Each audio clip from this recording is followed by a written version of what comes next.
اعوذ باللہ من الشیطان الرجیم بسم اللہ الرحمن الرحیم سورۃ التوبہ مدنیہ۔ سورۃ توبہ مدنی سورت ہے، مدینہ منورہ میں نازل ہوئی،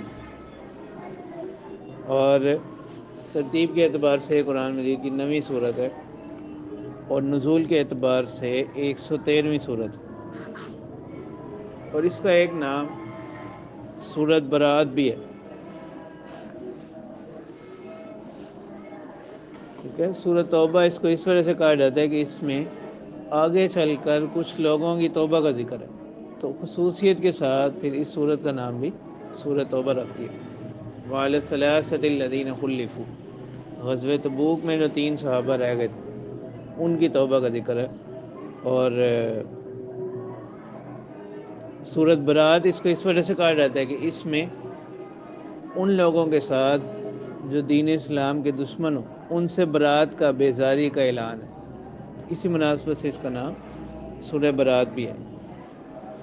اور اس سورت کی جو ایک خاص طور پر خصوصیت ہے وہ یہ ہے کہ اس سے پہلے بسم اللہ نہیں لکھی جاتی۔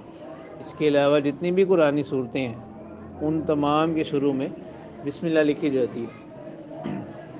اور یہ جتنی بھی قرآن کی صورتیں ہیں ان کی جو تقسیم ہے یہ بھی کیا ہے، اللہ تعالیٰ کی طرف سے ہے، اور آپ صلی اللہ علیہ وسلم کاتبین وحی کو بلا کر یہ ہدایات لکھواتے تھے۔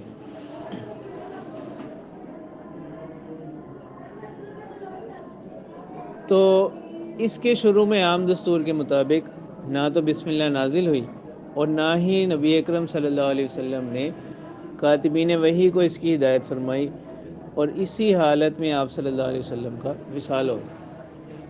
یعنی اس وقت بھی نہ بسم اللہ اس کے ساتھ نازل ہوئی جیسے باقی صورتوں کے ساتھ نازل ہوئی، اور نہ آپ صلی اللہ علیہ وسلم نے کاتبین وحی کو بلوا کر لکھوائی ہے۔ تو اب مسئلہ یہ پیش آیا کہ جس وقت حضرت عثمان غنی رضی اللہ تعالیٰ عنہ نے قرآن مجید کو جمع کیا تو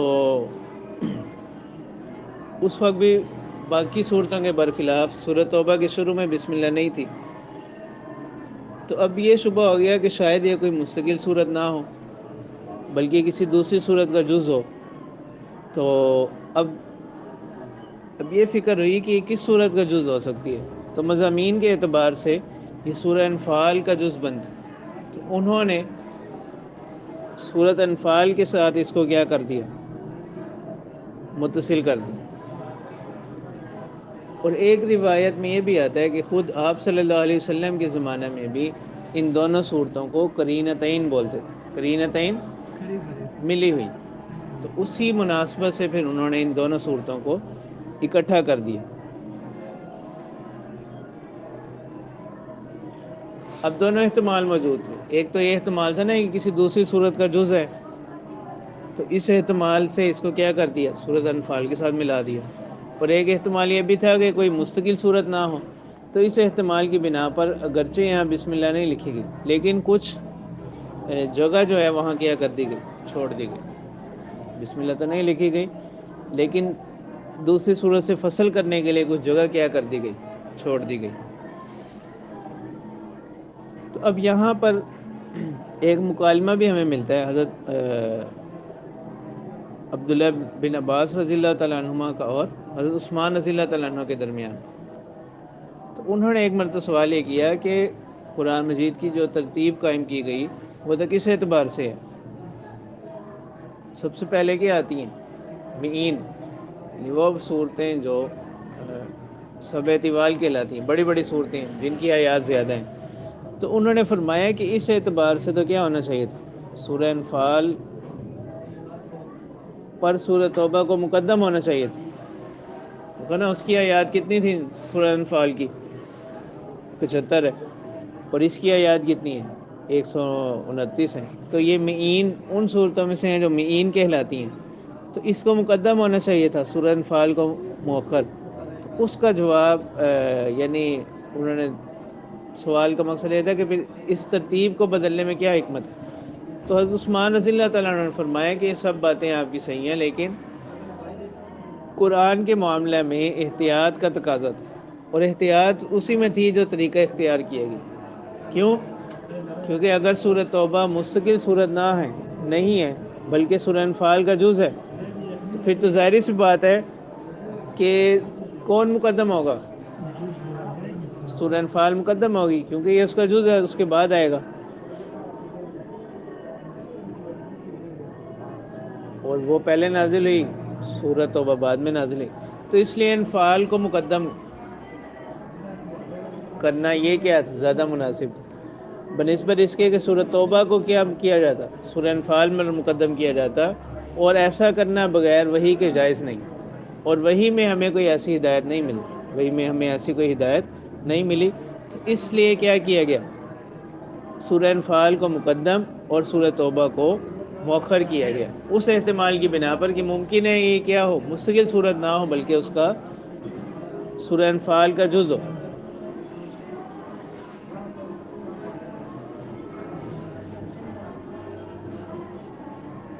ٹھیک ہے، تو اس لیے یہاں پر بسم اللہ لکھنا تو اس احتمال کی بنا پر، جو دوسرا احتمال ہے وہ یہ کیا ہے کہ سورہ انفال کا ہی جز ہو، تو اس احتمال کی بنا پر سورہ انفال کو مقدم کیا اور سورہ توبہ کو مؤخر کیا، اور درمیان میں بسم اللہ نہیں لکھی، اس وجہ سے کہ یہاں پر پھر بسم اللہ لکھنا ایسا ہی ہوگا جیسے کسی سورت کے درمیان میں کیا کر دیا جائے، بسم اللہ لکھ دیا۔ اسی وجہ سے حضرات فقہا یہ فرماتے ہیں کہ جو شخص اوپر سے تلاوت کرتا آ رہا ہے، یعنی قرآن مجید کی تلاوت کرتا چلا آ رہا ہے اور درمیان میں سورۃ توبہ آ گئی، تو اب وہ بسم اللہ نہ پڑھے۔ ہاں، البتہ اگر کوئی شخص ایسا ہے کہ وہ تلاوت کرتا کرتا وہ کسی وجہ سے سورہ انفال پر اس نے کیا کر دی، ختم کر دی، اب آئندہ اس نے جب بھی تلاوت شروع کرنی ہے تو سورۃ توبہ سے شروع کرنی ہے، تو یہ کیا کرے گا، بسم اللہ پڑھ کر شروع کرے گا۔ ٹھیک ہے، تو بعض لوگ جو یہ سمجھتے ہیں کہ اس سے پہلے بسم اللہ پڑھنا جائز ہی نہیں ہے، یہ غلط ہے، یعنی یہ جو نظریہ ہے یہ ٹھیک نہیں ہے، غلط۔ اور اس پر دوسری غلطی بعض لوگ یہ کرتے ہیں کہ وہ بسم اللہ کی بجائے خاص طور پر اعوذ باللہ پڑھتے ہیں، تو اس کا بھی ثبوت نہیں ہے آپ صلی اللہ علیہ وسلم اور صحابہ سے، اس کا ثبوت، وہ کہتے ہیں کہ اس میں کفار سے برات کا ذکر ہے تو اس لیے وہ بسم اللہ نہیں پڑھتے، البتہ اعوذ باللہ پڑھ لیتے، تو یہ بھی ثابت نہیں ہے۔ اچھا، پھر یہاں پر ایک بسم اللہ نہ لکھنے کی ایک اور معید روایت ہے حضرت علی رضی اللہ تعالیٰ عنہ سے، کہ اس صورت میں چونکہ کس کا ذکر ہے، اس بات کا ذکر ہے کہ کفار کے ساتھ جو عہد و پیمان اب تک ہوئے تھے وہ کیا ہیں، ختم ہیں، وہ بائندہ سے کیا ہیں، ختم ہے، تو یہ ایک نقطہ ہے، یہ ایک اشارہ ہے کس کا، اس وجہ سے یہاں کیا نہیں کی گئی، بسم اللہ نہیں لکھی گئی، تو لیکن یہ اصل بات نہیں ہے، اصل بات وہی ہے جو اوپر ذکر کر دی، تو یہ روایت اس کی تائید میں آ گئی، یہ روایت اس کی ایک تائید ہو گئی اس روایت سے۔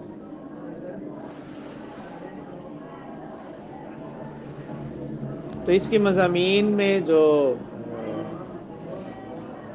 بڑی بات ہے وہ یہی ہے کہ اس میں اب تک جو کفار کے ساتھ معاہدات وغیرہ ہوئے تھے ان کے خاتمے کا اعلان ہے،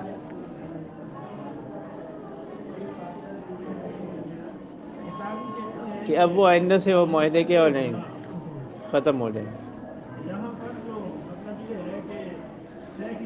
تو اب جس وقت مکہ فتح ہوا تو اب اس کی جو آیات آ رہی ہیں ان کی تھوڑی سی ترتیب کو سمجھنے کے لیے بات ضروری ہے کہ فتح مکہ کے وقت مشرکین کی 4 قسمیں تھیں، فتح مکہ کے وقت جو ہے مشرکین جو تھے وہ 4 قسموں پر تھے معاہدوں کے اعتبار سے۔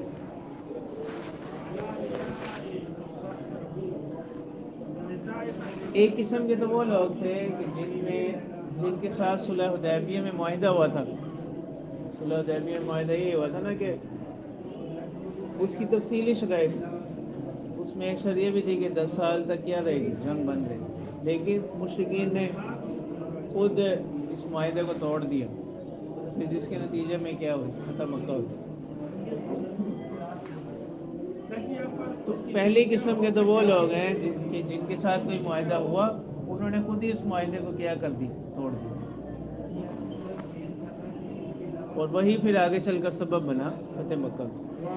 دوسری قسم وہ مشرکین کہ جن کے ساتھ ایک خاص وقت تک معاہدہ کیا گیا تھا، ٹھیک ہے، ایک خاص وقت تک معاہدہ کیا گیا تھا، اور وہ ابھی بھی اس معاہدے پر کیا ہیں، قائم ہیں، وہ ابھی بھی اس معاہدے پر قائم ہیں۔ جیسے بنو کنانہ کے دو قبیلے، جیسے بنو کنانہ کے دو قبیلے، ان سے ایک خاص وقت تک کا معاہدہ ہوا تھا اور وہ اس معاہدے پر قائم بھی رہے، اس معاہدے کو پھر کیا رکھا گیا، باقی رکھا گیا، اس معاہدے کو باقی رکھا گیا۔ جیسے بعض روایات میں، تفصیلی روایات میں یہ بات ہے کہ ابھی اس معاہدے کے ختم ہونے میں 9 مہینے باقی تھے، اس معاہدے کے ختم ہونے میں 9 مہینے باقی تھے۔ تیسرا گروہ وہ ایسے لوگ تھے کہ جن سے بغیر تعین مدت کے صلح کا معاہدہ ہوا، ان سے معاہدہ ہوا تھا صلح کا، لیکن کوئی مدت متعین نہیں تھی، مطلق تھا وہ۔ اور چوتھی قسم کے وہ لوگ ہیں کہ جن سے کسی بھی قسم کا معاہدہ نہیں تھا، جن سے کسی بھی قسم کا معاہدہ نہیں تھا۔ صاحب یہ سمجھ آ گئی سارا کرو، ٹھیک ہے۔ اب ان میں سے جو سب سے پہلا گروہ کون سا ہے؟ جن کے ساتھ معاہدہ ہوا لیکن انہوں نے خود اس کو توڑ دیا۔ تو اب ان کے حوالے سے 5ویں آیت، اس سورت کی 5ویں آیت میں حکم آیا ہے، وہ کیا ہے کہ اب چونکہ انہوں نے معاہدے کو خود توڑ دیا، اب یہ مزید مہلت کے کیا نہیں ہے، مستحق نہیں ہے۔ تو البتہ ابھی جو ہے اشر حرم چل رہے ہیں، ابھی کیا چل رہے ہیں، اشر حرم چل رہے ہیں، تو اشر حرم تک ان کو کیا کر دی جائے، مہلت دے دی جائے، اشر حرم تک ان کو کیا کر دی جائے، مہلت دے دی جائے۔ تو اشر حرم ختم ہوتے ہی 3 صورتیں ان کے لیے ہوں گی، یا تو جزیرہ عرب سے نکل جائیں، یا اسلام قبول کر لیں، یا ان سے کیا کی جائے گی، جنگ کی جائے گی۔ اسلام قبول کریں، جزیرۃ العرب سے نکل جائیں، یا ان سے کیا ہوگی، جنگ ہوگی۔ یہ تو کن لوگوں کے بارے میں، پہلی قسم۔ دوسری قسم کے وہ لوگ تھے کہ جن کے ساتھ کوئی معاہدہ ہوا تھا لیکن اب اس معاہدے کی مدت باقی تھی، ان کا جو حکم ہے وہ چوتھی آیت میں آیا، وہ چوتھی آیت میں آیا، جس میں اللہ تعالیٰ فرما رہے ہیں فَأَتِمُّوا إِلَيْهِمْ عَهْدَهُمْ، کہ ان کے ساتھ جو بھی معاہدہ ہوا ہے اس معاہدے کو پورا کرو، اس معاہدے کو پورا کرو، کیونکہ انہوں نے بھی اگر معاہدہ نہیں توڑا، اپنے کسی معاہدے کی خلاف ورزی نہیں کی، تو تم اس معاہدے کو کیا کرو، پورا کرو۔ جیسے روایات میں آتا ہے کہ ابھی اس معاہدے کے 9 مہینے باقی تھے، جیسے پیچھے ہم نے پڑھا نا، بنو کنانہ کے 2 قبیلے، ان کے بارے میں حکم نازل ہوا ہے کہ ان کے معاہدے کو کیا کرو، پورا کرو۔ اب رہ گئی تیسری اور چوتھی جماعت، تیسری اور چوتھی جماعت۔ تیسری اور چوتھی جماعت کون سی تھی؟ تیسری جماعت وہ نا کہ جن سے معاہدہ ہوا تھا لیکن مطلق تھا، اس میں کسی مدت کی تعین نہیں تھی۔ اور چوتھی جماعت وہ ہے کہ جن سے معاہدہ ہوا ہے مطلق، جن سے کوئی معاہدہ نہیں ہوا، جن سے کوئی معاہدہ نہیں ہوا کسی بھی قسم کا۔ تو تیسری اور چوتھی جماعت کا حکم جو ہے وہ اس کی پہلی اور دوسری آیت میں مذکور ہے، اس سورت کی پہلی اور دوسری آیت میں مذکور ہے۔ وہ کیا ہے کہ ان کو بھی کیا کر دیا جائے، 4 مہینے کا وقت دے دیا جائے، ان کو کیا کر دیا جائے، 4 مہینے کا وقت دے دیا جائے۔ تو اس سے اسلام کا جو ایک کریمانہ سلوک ہے کہ اسلام نے اپنے دشمنوں کے ساتھ بھی کیسا معاملہ کیا وہ ظاہر ہے، ٹھیک ہے، کہ ان لوگوں کو بھی کیا کر دیا گیا، کچھ وقت دے دیا گیا، جیسے آیت میں آ بھی رہے 4 مہینے۔ اور ان آیات میں آگے چل کر جو ابھی ہم انشاءاللہ پڑھیں گے، اس میں بھی معلوم ہو گیا کہ اگر کسی قوم کے ساتھ کوئی معاہدہ وغیرہ ہوا ہو، اس کو ختم کرنے کا طریقہ کیا ہے کہ اس کو اعلاناً ختم کیا جائے، تاکہ ان کو بھی کیا ہو جائے، جیسے ہم نے پڑھا تھا نا وَإِمَّا تَخَافَنَّ مِنْ قَوْمٍ خِيَانَةً فَانبِذْ إِلَيْهِمْ عَلَىٰ سَوَاءٍ، کہ اس معاہدے کو اس طرح سے توڑنا ہے کہ ان کو بھی کیا ہو جائے، اطلاع ہو جائے۔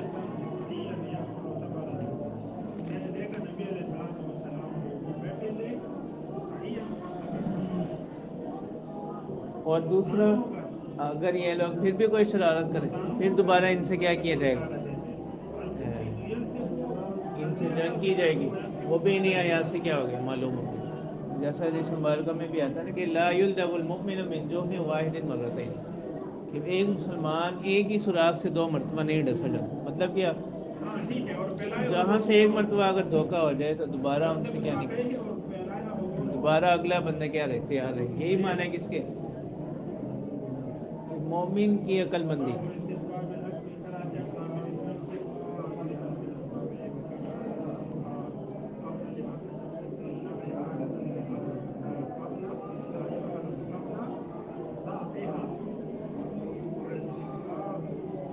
تو اب یہ آیات جو نازل ہوئی ہیں یہ اشہر حج میں نازل ہوئی. ٹھیک ہے، تو جو پہلی جماعت تھی جنہوں نے خود اپنے معاہدے کو توڑ دیا ہے، ان کو جو وقت دیا گیا وہ کب تک کا، محرم 10 ہجری، محرم 10 ہجری. اور جو دوسری جماعت ہے جن کو 9 مہینے کا وقت دیا گیا وہ کب تک کے لیے، وہ رمضان 10 ہجری. اور جو تیسری اور چوتھی جماعت ہے جن کو کتنا وقت دیا گیا تھا، 4 مہینے کا، تو وہ ربیع ثانی تک. کہاں تک، ربیع ثانی تک. تو اب دیکھو آیات، اللہ تعالیٰ فرمانے براءۃ من اللہ ورسولہ الی الذین عاہدتم من المشرکین. بیزاری ہے، یعنی براءۃ من اللہ، برات کا اعلان ہے، برات کا اظہار ہے، بیزاری کا اظہار ہے، من اللہ ورسولہ. براءۃ ای اعلام، اللہ تعالیٰ کی طرف سے اعلان ہے، ورسولہ، اور اس کے رسول کی طرف سے ان لوگوں کی طرف، عاہدتم من المشرکین، جن سے تم نے معاہدہ کیا. اور وہ کن لوگوں میں سے، من المشرکین، مشرکین میں. تو یہ اس سے مراد کون سی جماعت ہے، تیسری چوتھی. فسیحوا فی الارض اربعۃ اشہر واعلموا انکم غیر معجز اللہ. فسیحوا ای سیروا فی الارض، فسیحوا فی الارض یعنی چل پھر لو زمین میں، 4 اشہر 4 مہینے. اور یہ بھی جان لو، وَاعْلَمُوا أَنَّكُمْ غَيْرُ مُعْجِزِ اللَّهِ، یعنی جو 4 مہینے کا ہم تمہیں وقت دے رہے ہیں اس میں بھی تمہاری مصلحت، تمہارا ہی فائدہ ہے. اور جان لو کہ أَنَّكُمْ غَيْرُ مُعْجِزِ اللَّهِ، کہ تم اللہ کو عاجز کرنے والے نہیں ہو، تم اللہ تعالیٰ کو عاجز کرنے والے نہیں ہو. وَأَنَّ اللَّهَ مُخْزِي الْكَافِرِينَ، اور اللہ تعالیٰ رسوا کرنے والے ہیں کفار کو. وَأَذَانٌ مِّنَ اللَّهِ وَرَسُولِهِ إِلَى النَّاسِ يَوْمَ الْحَجِّ الْأَكْبَرِ أَنَّ اللَّهَ بَرِيءٌ مِّنَ الْمُشْرِكِينَ وَرَسُولُهُ. تو اب اللہ تعالیٰ فرمانے کی اعلان ہے اللہ کی طرف سے، ورسول ہی، اور اس کے رسول کی طرف سے، إِلَى النَّاسِ لوگوں کی طرف، یوم الحج الأکبر، حج اکبر کے دن، حج اکبر کے دن، ان اللہ بریء من المشرکین ورسولہ، اللہ تعالیٰ بری ہے، بیزار ہے مشرکین سے، ورسولہ، اور اس کے رسول. ٹھیک ہے، اللہ تعالیٰ بھی اور اس کے رسول. جیسے روایات میں آتا ہے نا کہ ایک شخص نے کسی قاری سے اس نے یہی پڑھا کہ ورسول ہی بکسر اللام، اس نے حضرت عمر رضی اللہ تعالیٰ عنہ کے سامنے بھی یہی پڑھا. تو حضرت عمر رضی اللہ تعالیٰ عنہ نے جب وجہ دریافت فرمائی تو اس نے بتایا کہ میں نے تو اسی طرح پڑھا ہے، سنا ہے. پھر آپ نے جو ہے ایک روایت ہے بھی بدل، پھر وہاں سے کس کا آغاز ہوا، نحو کا آغاز ہوا اس روایت سے، یعنی اس قصے سے. تو حج اکبر سے اللہ تعالیٰ نے اعلان کر دیا کہ اللہ تعالیٰ اور اس کا رسول بری ہیں کس سے، مشرکین سے، ورسول ہو، اور اس کے رسول. تو یہاں پر جو یوم الحج الاکبر کہا گیا، تو حج اکبر سے مراد یوم عرفہ. ٹھیک ہے، حج اکبر کو یعنی مطلق حج کو حج اکبر کہہ دیا جاتا ہے، مطلق حج کو حج اکبر کہہ دیا جاتا ہے، اور عمرے کو حج اصغر. حج کو حج اکبر اور عمرے کو تو اسی سے ممتاز کرنے کے لیے جو ہے یہاں پر حج الاکبر یہ کہا گیا. اس سے عام طور پر جو عوام میں یہ بات مشہور ہے نا کہ جس سال عرفہ کا دن جمعے کے دن آ جائے اس سے حج اکبر کہتے ہیں. اس کی کوئی اصل نہیں ہے، یعنی اس بات کی کوئی اصل نہیں ہے. ویسے بات مشہور ہو گئی ہے کہ جس سال عرفہ کس دن آ جائے, جمعے کے دن آ جائے, وہ حج جو ہے وہ حج اکبر ہوگا. اس کی کوئی اصل نہیں ہے سوائے اس کے کہ جس سال آپ صلی اللہ علیہ وسلم نے حج کیا تو اس سال اتفاقاً عرفہ جو تھا وہ کس دن تھا, جمعے کے دن. یعنی یہ ایک فضیلت ضرور ہے مگر اس آیت کے مفہوم سے اس کو کوئی تعلق نہیں. تو یہ بات یاد ہے, عوام الناس میں یہی مشہور ہے کہ جس دن عرفہ جمعے والے دن آ جائے اس دن اس حج کو حج اکبر کہتے ہیں. تو یہ نظریہ جو ہے یہ ویسے بات مشہور ہوگی, اس کی حقیقت کوئی نہیں. مطلق حج کو کیا کہتے ہیں, حج اکبر, اور عمرے کو حج اصغر کہتے ہیں. تو اسی سے پھر بعض فقہا نے یہ مسئلہ مستمت کیا کہ اللہ تعالیٰ حج اکبر جو فرما رہے ہیں تو اس سے معلوم ہوا کہ حج کے ایام میں عمرہ کرنا درست نہیں. فَإِن تُبْتُمْ فَهُوَ خَيْرٌ لَكُمْ, اگر تم اب بھی کیا کر لو, رجوع کر لو, تو یہ تمہارے حق میں بہتر ہوگا.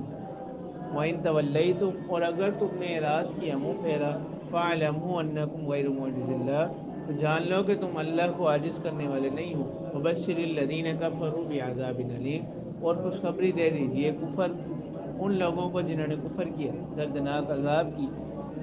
إِلَّا الَّذِينَ عَاهَدتُّم مِّنَ الْمُشْرِكِينَ ثُمَّ لَمْ يَنقُضُوكُمْ شَيْئًا, مگر وہ لوگ جن سے تم نے معاہدہ کیا مشرکین میں سے, ثم لم ينقصوكم شيئا, پھر انہوں نے تمہارے ساتھ کوئی کمی نہیں کی, یعنی اپنے معاہدے پر ابھی بھی باقی ہیں. اس سے کون لوگ مراد ہیں؟